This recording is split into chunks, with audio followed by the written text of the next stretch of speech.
ऐसी दुर्दशा को प्राप्त वह प्रेत रूप में रह रहा है। तब उसने उन्हें प्रेतत्व से मुक्ति के लिए प्रार्थना किया। भगवती पार्वती उसी क्षण तुम्बुरु नामक गंधर्व को बुलाकर विंध्याचल में जाकर उस महाप्रेत बिंदु को शिव महापुराण की कथा सुनाने का आदेश करती हैं। तुम्बुरु विंध्याचल के पर्वत पर जाते हैं, उस महापापिष्ट प्रेत बिंदु को पास में बांध देते और कथा स्थल बनाकर विधिपूर्वक तमाम ऋषियों महर्षियों शिव भक्तों को एकत्र करके शिव महापुराण की कथा का गायन करते हैं। उस गायन को सुनकर वहां उपस्थित सभी जीव जीवन मुक्त हो जाते हैं।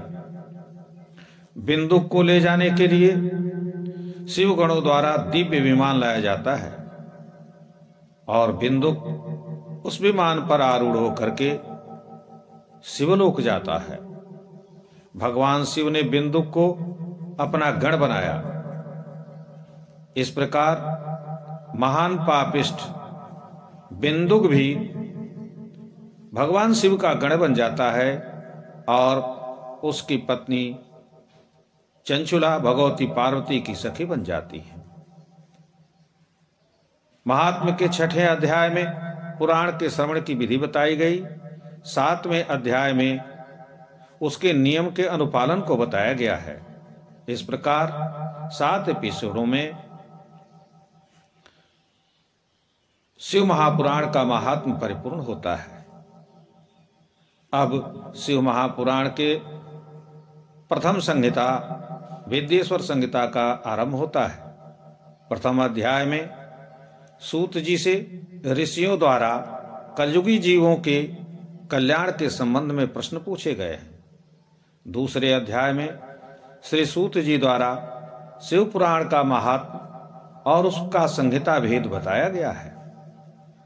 तीसरे अध्याय में षटकुल में उत्पन्न ऋषियों के प्रति साध्य साधन और साधक का वर्णन किया गया है। इसी प्रकार चौथे अध्याय में शिव चरित्र का श्रवण धर्म अर्थ काम मोक्ष की प्राप्ति को देने वाला है, यह बताया गया है। 5वें अध्याय में लिंग बेर के पूजन से मुक्ति बताई गई है। वेदेश्वर संहिता के 6वें अध्याय में आश्चर्यमयी घटना बताई गई है कि अपनी महानता को स्थापित करने के लिए ब्रह्मा और विष्णु में विवाद हो जाता है। हम बड़े हैं यह सिद्ध करने में लग जाते हैं। दोनों के बीच बहुत ही रोमहर्षक युद्ध होने लगता है, जिसे देखकर देवता अत्यंत दुखित होकर भगवान शिव के पास जाते हैं और कैलाश जाकर इस सारी गतिविधि को बताते हैं। स्वयं ईश्वर भगवान शिव इस दशा को देखकर उन दोनों के बीच एक महान स्तंभ के रूप में प्रकट होते हैं। यह स्तंभ ही शिवलिंग होता है, अर्थात विदेश्वर संहिता के 7वें अध्याय में शिवलिंग के प्रादुर्भाव की कथा कही गई है। 8वें अध्याय में ब्रह्मा के द्वारा असत्य भाषण करने से के कारण क्रोध से उत्पन्न भैरव भगवान शिव के आदेश पर उन्हें मार डालने को प्रवृत्त होते हैं। 9वें अध्याय में बताया गया है कि ब्रह्मा की ऐसी दशा को देखकर भगवान विष्णु प्रार्थना करते हैं और भगवान शिव उन पर प्रसन्न होकर उन्हें अपनी बराबरी का दर्जा देते हैं और ब्रह्मा जी को शिवरात्रि व्रत का महात्म्य बताते हैं। 10वें अध्याय में भगवान शिव द्वारा पंचकृत्य बतलाया जाता है और उस पंचकृत्य वर्णन में ही भगवान शिव स्वयं बताते हैं कि मेरे 5 मुख होने का कारण क्या है। अब आगे 11वें अध्याय में ऋषियों द्वारा यह पूछा जाता है कि भगवान हमें शिवलिंग की स्थापना और पूजन की विधि बतावें। इस पर सूत जी उनका उत्तर देते हैं। आइए इस 18वें एपिसोड में हम सुनते हैं इसका मूल पारायण और हिंदी अनुवाद। ऋषय ऊचुः कथं लिंगं प्रतिष्ठाप्यं कथं वा तस्य लक्षणं कथं वा तस्यमभ्यर्च्यं देशे काले च केन हि। सूतोवाच युष्मदर्थं प्रयच्छामि बोध्यन्तामवधानतः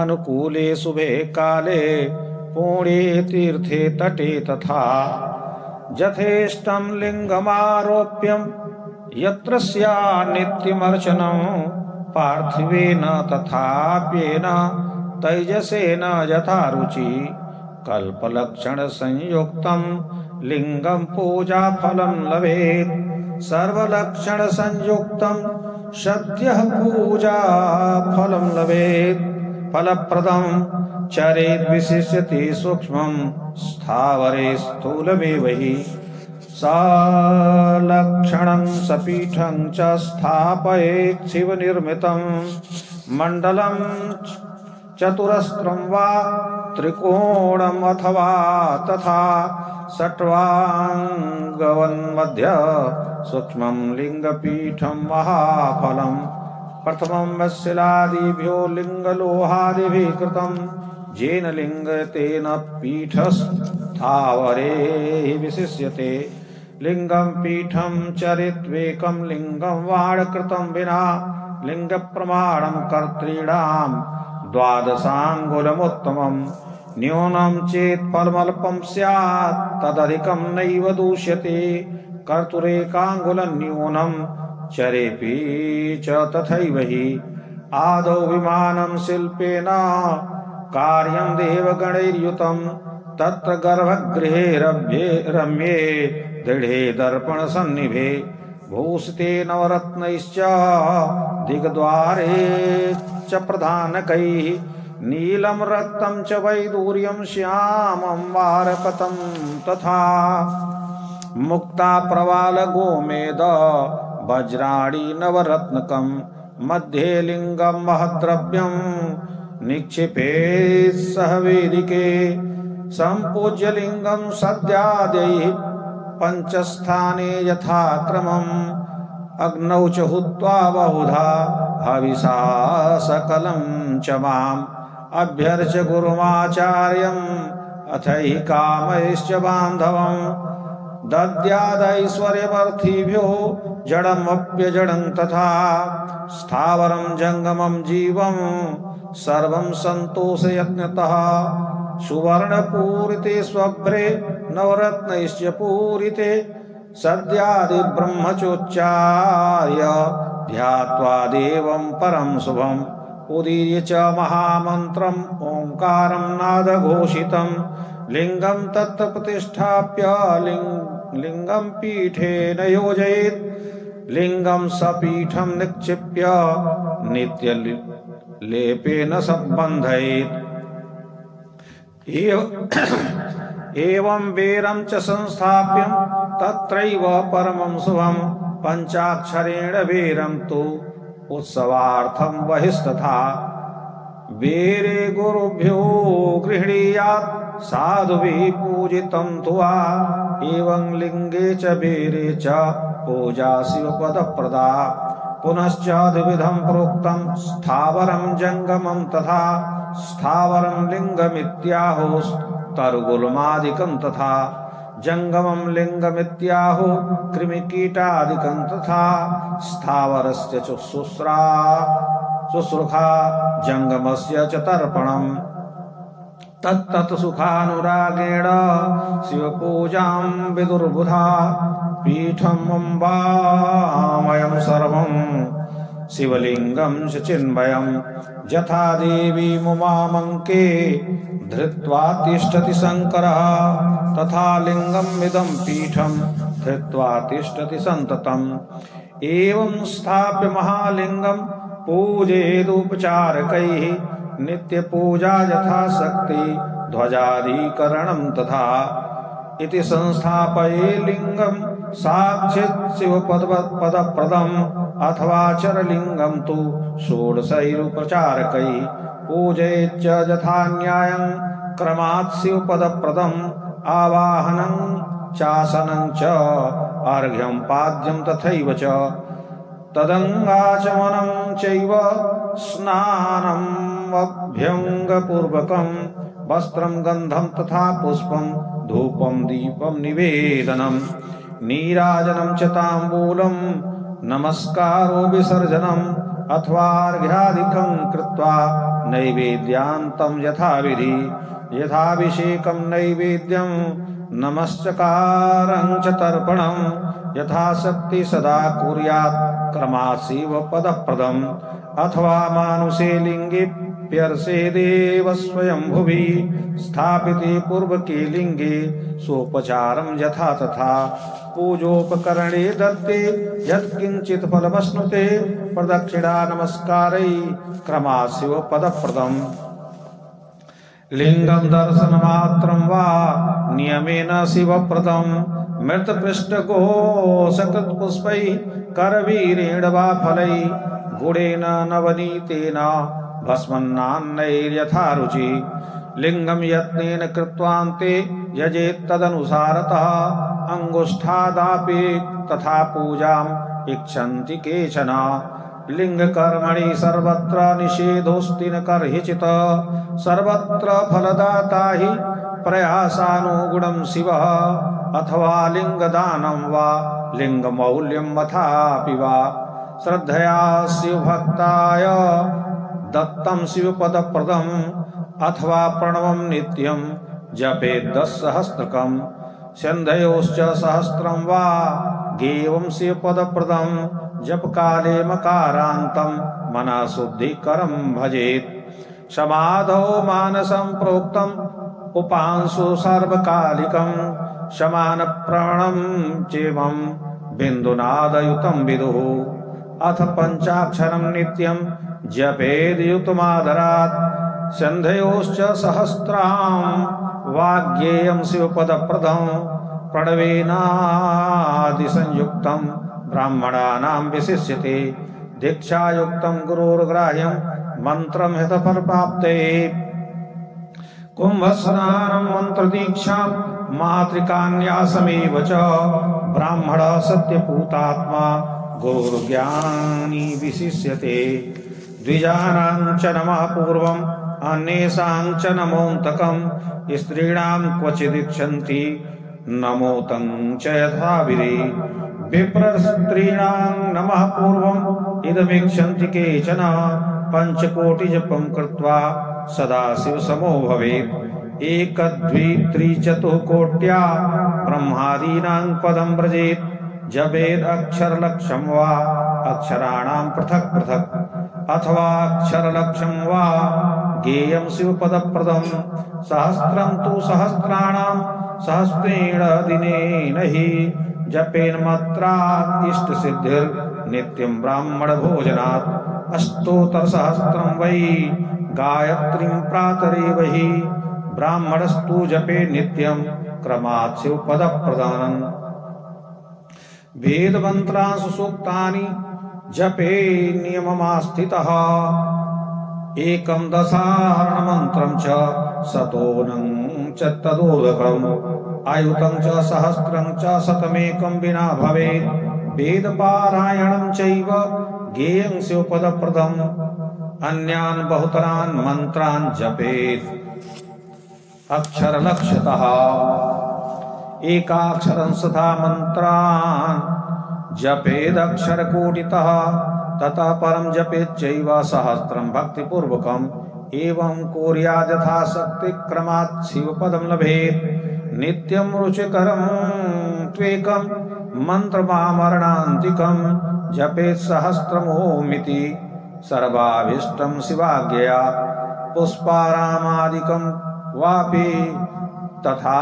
सम्मार्जनादिकं शिवाय शिवकार्यार्थ कृत्वा शिवपदं लभेत् शिवक्षेत्रे तथा वासं नित्यं कुर्याच्च भक्तितः जडानाम् अजडानां च सर्वेषां भुक्तिमुक्तिदम् तस्माद् वासं शिवक्षेत्रे कुर्यादामरणं बुधः लिंगादस्तशतं पुण्यं क्षेत्रे मानुषके विदुः सहस्रारत्निमात्रं तु पुण्यक्षेत्रे तथा हर्षके दैवलिंगे तथा ज्ञेयं सहस्रारत्नि मानतः धनुष्प्रमाण सहस्रं पुण्यं क्षेत्रे स्वयं भुवि पुण्यक्षेत्रे स्थिता वापि कूपाद्य पुष्कराणि च शिवगंगेति विज्ञेयं शिवस्य वचनं यथा तत्र स्नात्वात् तथा दत्त्वा जपित्वा हि शिवं व्रजेत्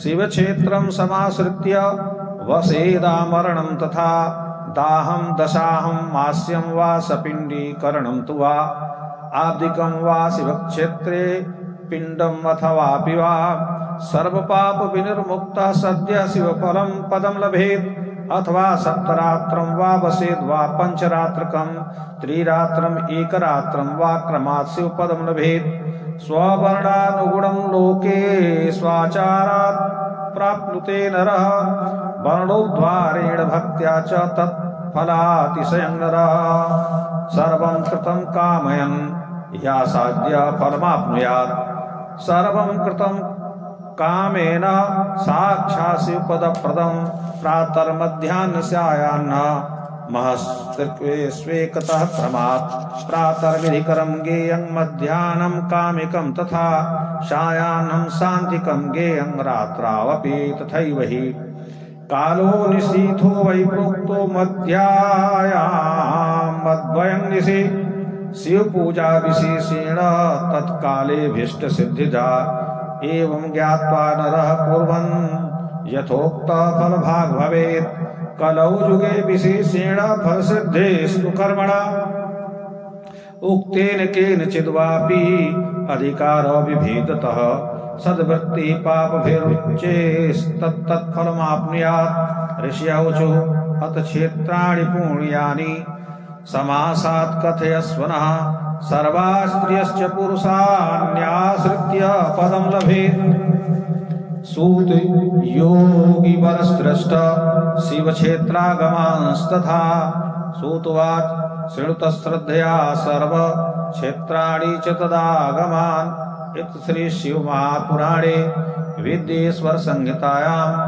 11ोऽध्यायः श्री सांब शिवार्पणमस्तु। अथ हिंदी अनुवाद।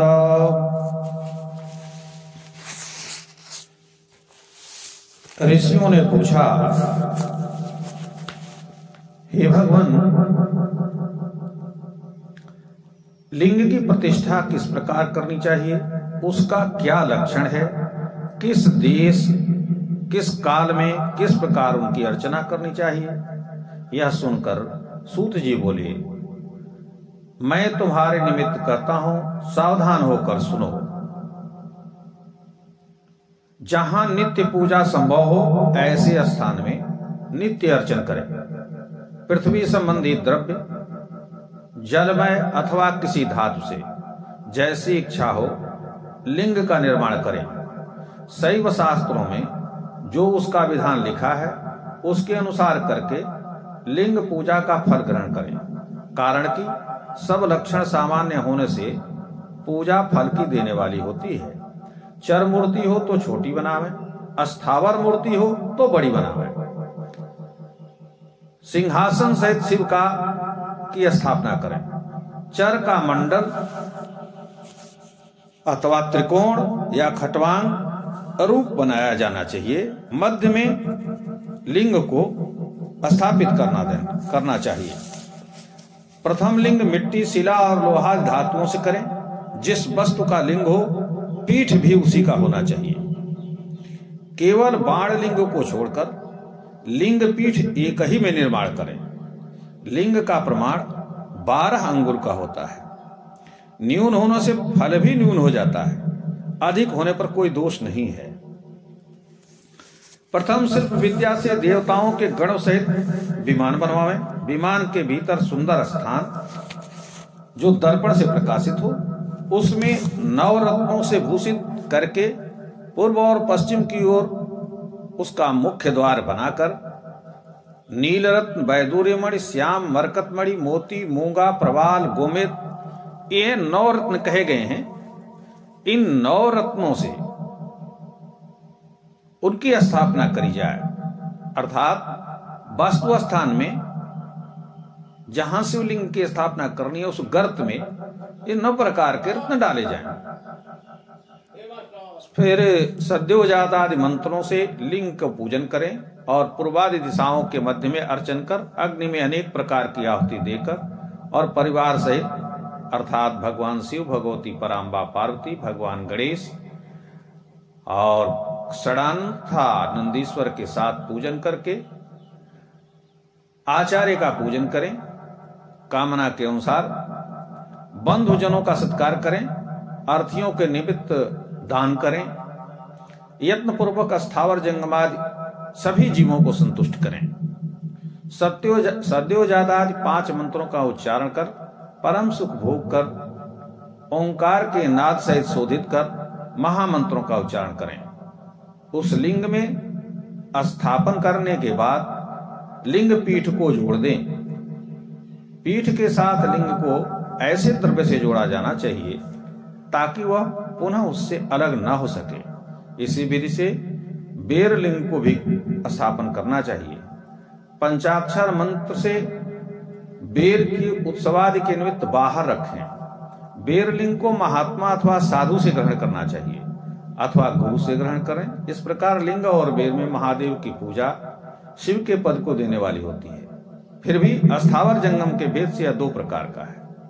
तारु गुरुमार्ग के द्वारा बने हुए लिंग को अस्थावर कहते हैं। कृमि कीट आदि के द्वारा बना हुआ जंगम लिंग है।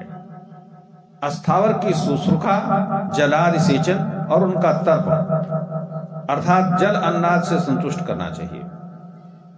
यहां यह बताते चलें, बेर लिंग वह है जिसका आकार बेर के समान होता है और बाणलिंग वह है जो नर्मदा नदी से प्राप्त पत्थर लिंग के समान होते हैं।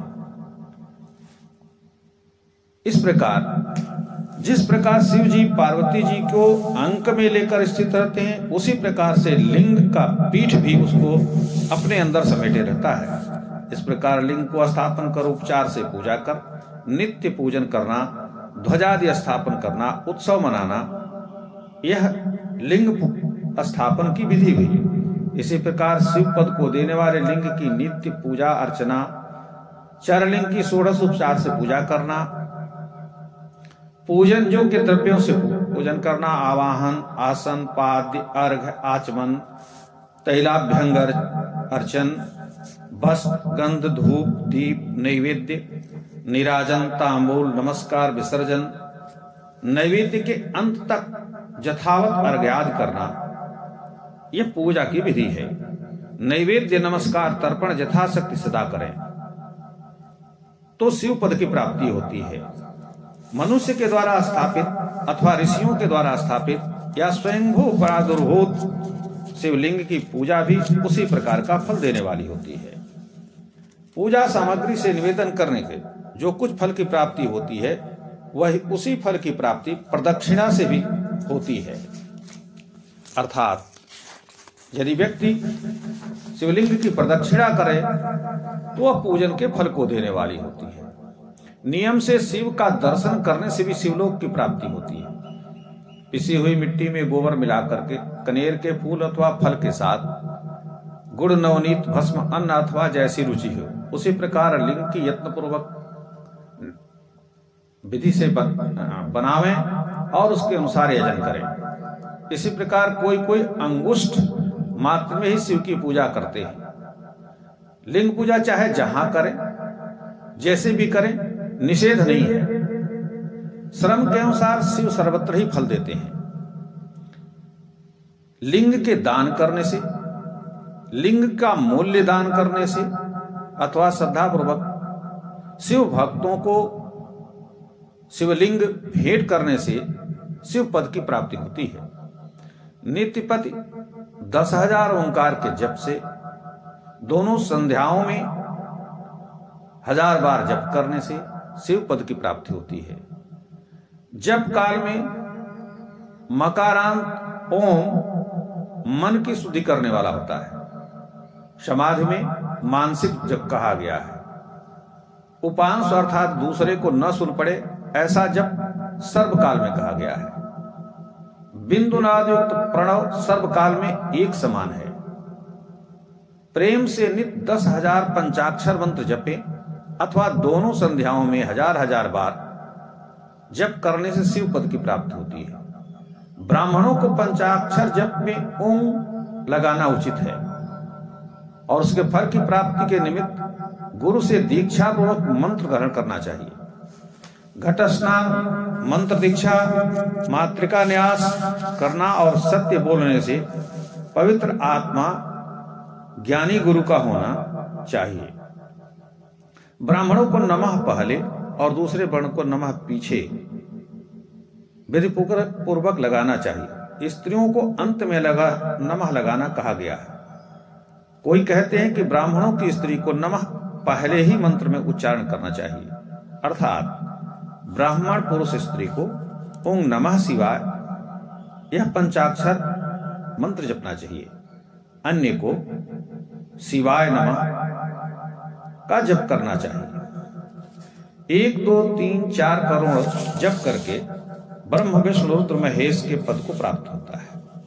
अथवा मंत्राक्षरों से एक अक्षर का 1 लाख जप करें, अथवा जितने मंत्र के अक्षर हों उतना ही लक्ष्य जप करने से शिव पद की प्राप्ति होती है। अथवा 1000 दिनों में 10 लाख जप करें। नित्य ब्राह्मण भोजन करावें, मंत्र जपें तो इष्ट की सिद्धि होती है। 1008 गायत्री मंत्र का प्रातः काल का जप सिद्धि देने वाला होता है। इस प्रकार ब्राह्मण जप करने से क्रम से शिव पद को प्राप्त हो जाते हैं। वेद के मंत्रों और सूक्तों का नियम से जप करना, पाठ करना, एक दशारण अर्थात 10 अक्षर मंत्र 100 से अधिक 1000 बार कम से कम जपें। 100 से कम जप करना उचित नहीं है। वेद पारायण से भी शिव पद की प्राप्ति होती है। और भी बहुत से मंत्र हैं, जिन मंत्रों में जितने अक्षर हों उतने लाख उनका जप करना चाहिए। इस प्रकार यथाशक्ति करने से क्रम से शिव के पद की प्राप्ति हो जाती है। नित्यपति जीवन पर्यंत एक मंत्र का जप करें। ओम ऐसा 1000 बार जो कहता है शिव की आज्ञा से संपूर्ण अभिष्ट की प्राप्ति करता है।